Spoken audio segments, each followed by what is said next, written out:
Good morning, and welcome to the Stepan Company's second quarter 2025 earnings conference call. During the presentation, all participants will be in a listen-only mode. Afterward, we will conduct a question-and-answer session.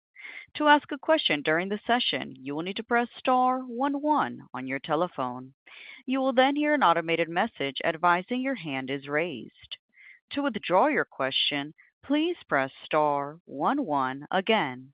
As a reminder, this call is being recorded on Wednesday, July 30th, 2025.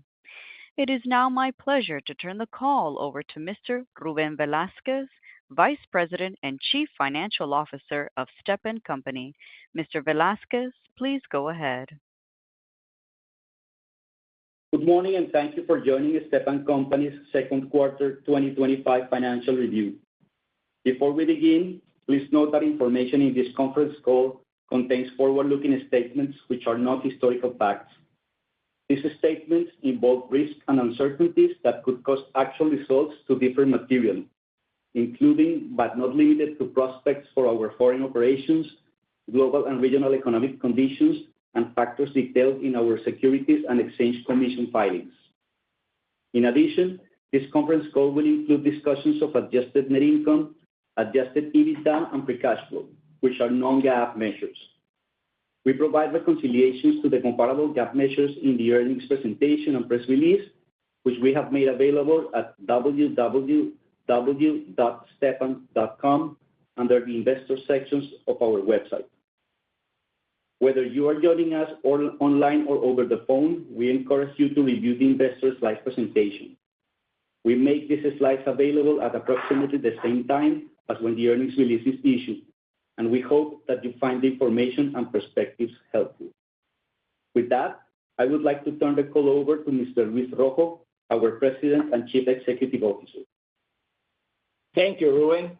Good morning, and thank you all for joining us today to discuss our second quarter 2025 results. Before we turn to business, I would like to welcome Ruben to his first Stepan Conference earnings call, and I look forward to working together on our new journey of growth and transformation. I also want to extend my sincere appreciations to Sam for his dedication, steady leadership, and contributions to the interim period. Thank you, Sam. Moving on, I plan to share highlights of the quarterly performance, and will also share updates on our key strategic priorities, while Ruben will provide additional details on our financial results. We delivered double-digit adjusted EBITDA growth in the first half of 2025. These results were restrained by the significant increase in oleochemicals raw material prices, which impacted surfactant margins. We are planning to recover our margins gradually going forward. The company reported second quarter adjusted EBITDA of $51.4 million, up 8% versus the prior year. Polymers delivered double-digit adjusted EBITDA growth. Surfactant adjusted EBITDA was similar to last year, driven by excellent growth in our crop productivity business, fully offset by significant raw material inflation. The specialty product adjusted EBITDA was impacted by order timing changes, and the business continues to deliver solid growth. Volume grew 1%, with polymers up 7% and our MCT product line up 49%, while surfactants volume was down 1%. We continue to experience double-digit volume growth within the crop productivity and oil field end markets, which was offset by lower demand within the global commodity consumer products end market. North America and European rigid polyols volume grew low single digits, while the commodity PA business continues to deliver a strong growth year over year. We believe that rigid polyol growth in North America and Europe continues to be restrained by global macroeconomic uncertainties and the high interest rate environment. We remain encouraged by the volume growth across several of our key strategic end markets. We finished the second quarter of 2025 with $12 million of adjusted net income, up 27% versus the prior year, driven by earnings growth in polymers and crop productivity, as well as a lower tax rate. Production at our new Pasadena, Texas site is ramping up and should provide incremental benefits in the second half of the year. During the second quarter of 2025, the company paid $8.7 million in dividends to shareholders. Our board of directors declared a quarterly cash dividend on Stepan stock of 38.5 cents per share, payable on September 15, 2025. Stepan has paid and increased its dividend for 57 consecutive years. Ruben will now share some details of our second quarter results. Thank you, Luis. My comments will generally follow the slide presentation. Let's just start with slide 4 to recap the quarter. Second quarter 2025 adjusted net income was $12 million, or 52 cents per diluted share, versus $9.4 million, or 41 cents per diluted share for the second quarter of last year, a 27% increase. The increase was driven by earnings growth across polymers and crop productivity and a lower tax rate. Significantly higher oleochemical raw material costs continued to impact surfactant margins. Earnings growth was also impacted by higher startup expenses at our new alkoxylation facility in Pasadena, Texas, an environmental remediation reserve adjustment at our Millsdale site, and an EPA penalty. We believe that we will be able to recover the EPA penalty from third parties. Cash from operations was $11.2 million for the quarter, and free cash flow was negative at $14.4 million due to inventory builds in anticipation of tariffs and to provide safety stock in advance of the hurricane season, and a new collective bargaining agreement in our Millsdale site. Slide 5 shows the total company net income bridge for the second quarter of 2025 compared to last year's second quarter and breaks down the increase in adjusted income. Because this is net income, the figures noted are on an after-tax basis. We will cover each segment in more detail, but to summarize, we delivered operating income growth in polymers, partially offset by lower operating results in surfactants and specialty products. The second quarter results benefited from a lower effective tax rate. The effective tax rate was 19.2% during the first half of the year versus our normal range of 24% to 26%. This decrease was primarily driven by favorable discrete items associated with a tax audit settlement in the U.S. Slide 6 shows the total company adjusted EBITDA bridge for the second quarter compared to last year's second quarter.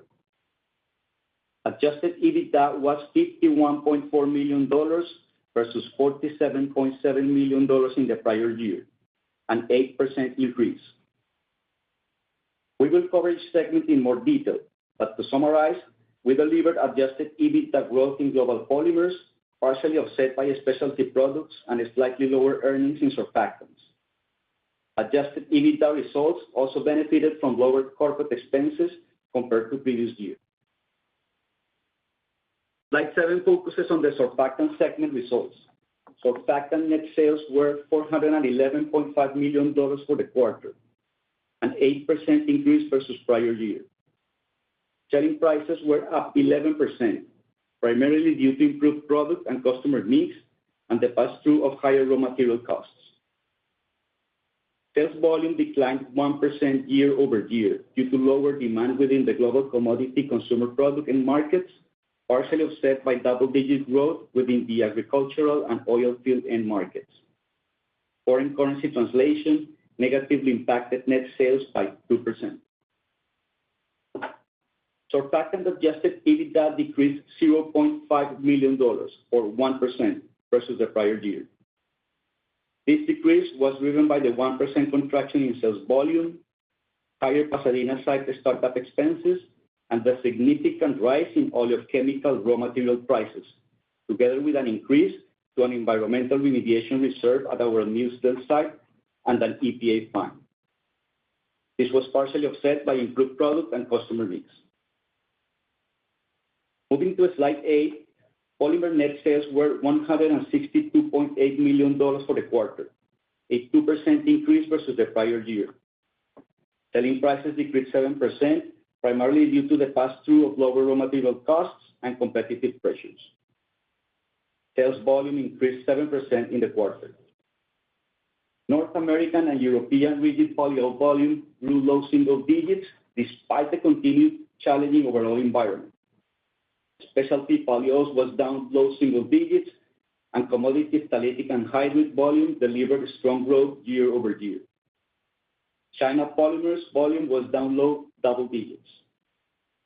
Foreign currency translation had a positive impact of 2% on net sales during the quarter.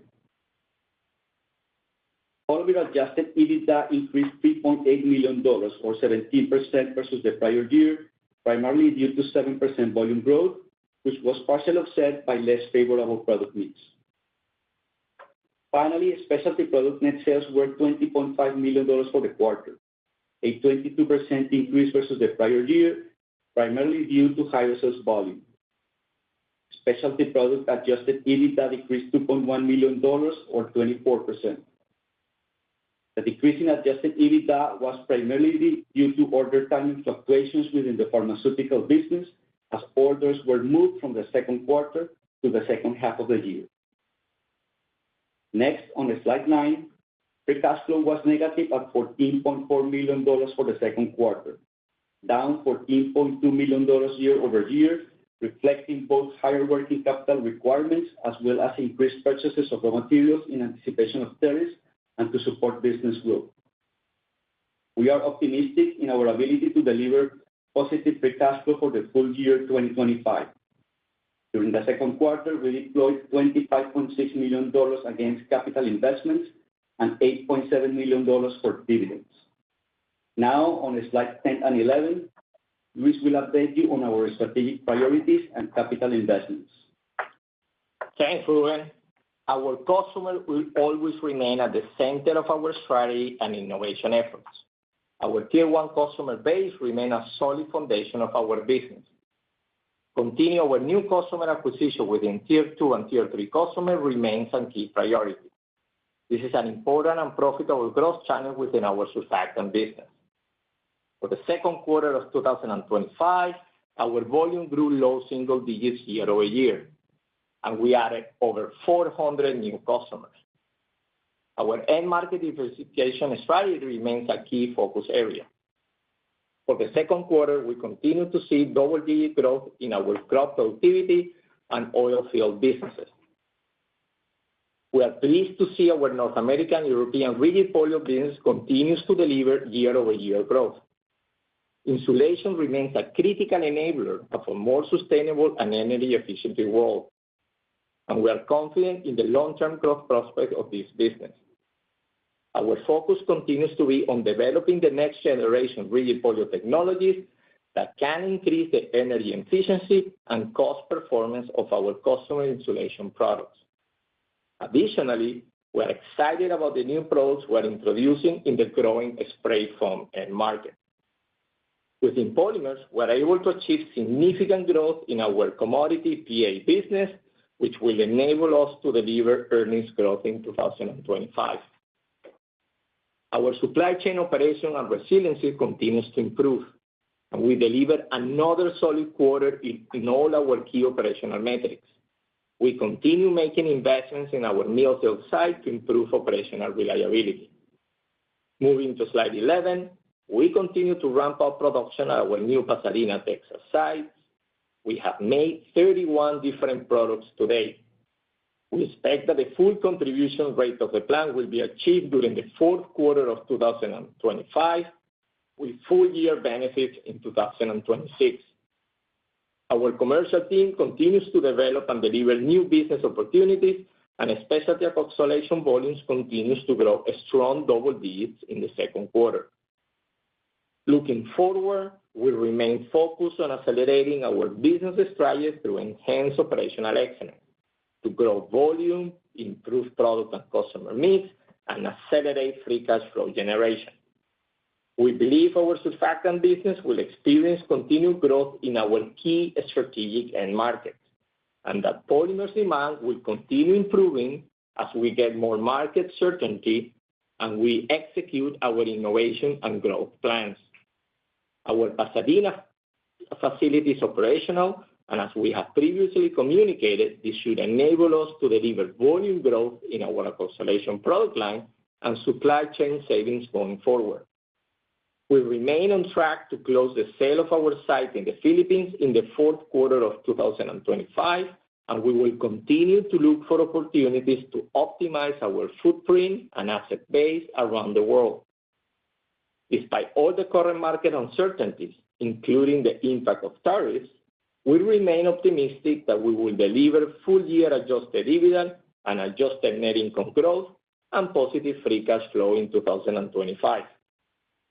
This concludes our prepared remarks. At this time, we would like to turn the call over for questions. Gigi, please review the instructions for the questions portions of today's call. Thank you. As a reminder, to ask a question, please press star 11 on your telephone and wait for your name to be announced. To withdraw your question, please press star 11 again. Please stand by while we compile the Q&A roster. Our first question comes from the line of Mike Harrison from Seaport Research Partners. Hi, good morning. Good morning, Mike. Wanted to say congratulations and welcome to Ruben. First question I have is, it sounds like there were some one-time impacts in the surfactants business. You mentioned the Pasadena startup costs. I believe you quantified that at about $6 million, but was hoping you could quantify the remediation reserve adjustment, the EPA penalty, and I guess any other one-time or unusual impacts. And then the next question is going to be on raw materials. So let's save the raw material discussion for a minute. Thanks, Mike. The $6 million includes all the one-timers that we had. So includes Pasadena, includes the EPA fine, which we are planning to recover. The EPA fine is around $1 million, and we're planning to recover that in the next few quarters. But the majority of the impact was the Millsdale reserve for environmental remediation work and also the startup of Pasadena. So all of those three items is the $6 million. All right, perfect. And then in terms of the raw material impacts, can you just give us a little bit more color on what you're seeing in terms of the timing? I guess if there's any way to help quantify the headwind that you saw in Q2 and also the timing of getting pricing to offset those higher raw material costs. Presumably, you expect to catch back up in the second half, but any greater detail on how that quarterly cadence goes would be helpful. Yeah, great question, Mike. And let me start with the first half of the year was a decent year. I'm not happy with the first half. It could have been better, but it could have been significantly worse if you think about where the chemical industry is. But if you think of the first half, we are growing adjusted EBITDA in surfactants, in polymers, and specialty products is only a timing thing. We shipped a lot of the pharma business last Q2 in 2024, and we are going to ship it now in the second half of 2025. So if you exclude that, we are growing adjusted EBITDA in the three businesses that we have, which is remarkable, and it's a good base to start with. Now, let's go deeper into surfactants because that's where your question was. And if you think about the $83 million of adjusted EBITDA in the first half for surfactants, of course, we are not happy with $83 million and 5% growth. But if you think about the one-timers that we had, as we were talking, all the startup of Pasadena and Millsdale and the EPA, plus the raw material situation, 5% growth is a decent number. What I will tell you is when you think about the raw material impact, you see coconut oil at $3,000 per metric ton, which used to be, $1,000 per metric ton 18 months ago. We are still catching up on our price execution. We had, everybody knows, we had another price execution at the end of the quarter in June. So that, of course, is not reflective in the quarter. So the true norm that I see, instead of that $83 million that you saw for the first half in adjusted net income, I see $93 million, right? That's where the surfactant business should be. And of course, from that 90 plus, that our challenge now is how we're going to grow from that 90 plus with, Pasadena savings, with the pricing kicking in and all of that. So I feel good about what the team is delivering. There are lags, and we cannot execute, and we cannot recover everything overnight. But I feel good about the trajectory that we had in the first half. And I think what we executed and what we are executing in the next, a few quarters with productivity, with pricing, with Pasadena, will allow this business to get where the EBITDA needs to be. And we don't provide guidance, but you can see that I'm telling you 90 plus should be the number in the first half. And on top of that, we need to deliver, more pricing and Pasadena savings. All right, that's very helpful. I guess last question for me is you mentioned the new collective bargaining agreement in Millsdale. What are the effects of that? Is that more of a comment on Q2 performance, or is that a future impact related to presumably higher wages and benefits? So look, we're extremely happy with our workforce in Millsdale, and this is an event that happens every 4 years. So the previous agreement was done in 2021, and we just executed the new agreement for the next 4 years. We're extremely happy with our workforce in Millsdale, and we will continue improving there in terms of productivity and all the efforts that we're doing. The plant is running better than previous years, but we still need to make improvements. And we made the comment because, of course, we always build inventory as part of that process. So that is kind of a cash impact in our inventories. All right, understood. Thanks very much. Thank you. One moment for our next question. Our next question comes from the line of Dave Storms from Stonegate. Hey, good morning.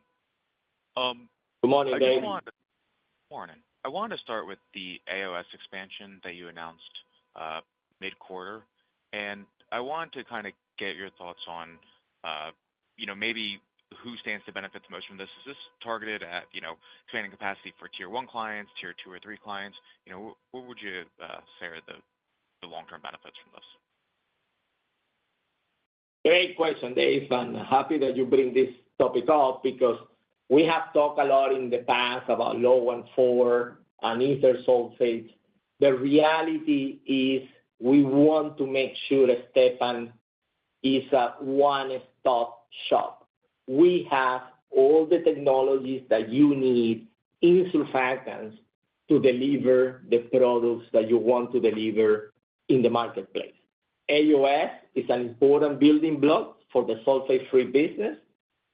We want to be more aggressive in the sulfate-free business in the future because it's an important growth element of the market. If you think about a lot of the beauty care industry continues, this is a trend that started many, many years ago and continues to be like that, is going through a lot of sulfate-free technology. So we want to make sure that we offer all the options when you think about surfactants and when you think about feedstocks to our customers to get to the best performance and cost for what they need. AOS is an important building block. We have extra capacity, and we're going to grow in AOS in the near future, for sure. Understood. That's very helpful. Thank you. And then just kind of switching gears, thinking about the Philippines asset sale that you mentioned is expected to close in 4Q. You also mentioned that you're continuing to look at other asset optimization opportunities. Just any sense of what those opportunities would look like? Any other levers you're going to looking at pulling? Would it take the form of more asset sales, or do you have other things in mind?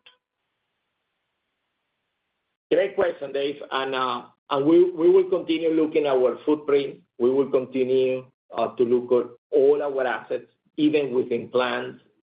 We are looking at the productivity of each of our assets because we need to make sure that we get the return that we deserve from each of those assets. So there is no secret that there is overcapacity in the chemical industry overall. I'm not talking about Stepan, but overall there is extra capacity, and that's where the whole industry needs to be more careful on making sure that we rationalize that capacity. In our case, we're looking at several options, and we will continue optimizing our asset base going forward. Nothing concrete right now, but you will hear more from us in the future. That's very helpful. Thank you. One more, if I could sneak it in, and apologies if I missed this in the prepared remarks. The tax benefit that you saw in the quarter, that's expected to be a one-time benefit, and tax rates going forward should return to the normal range? Yeah, you're totally right. We had a few IRS audit closures that provided benefits to us, discrete benefits. So we continue to believe that our normal tax rate is between 24 to 26%, and that's the normal going rate. Of course, we will continue working on projects, but the normal going rate will continue to be the 24-26% effective tax rate. Understood. Thank you for taking my questions, and good luck in the next quarter. Thank you. Thank you. As a reminder, to ask a question, please press star 11 on your telephone and wait for your name to be announced. To withdraw your question, please press star 11 again. At this time, I would now like to turn the conference back over to Luis Rojo for closing remarks. Thank you very much for joining us on today's call. We appreciate your interest and ownership in the Stepan Company. Have a great day. This concludes today's conference call. Thank you for participating. You may now disconnect.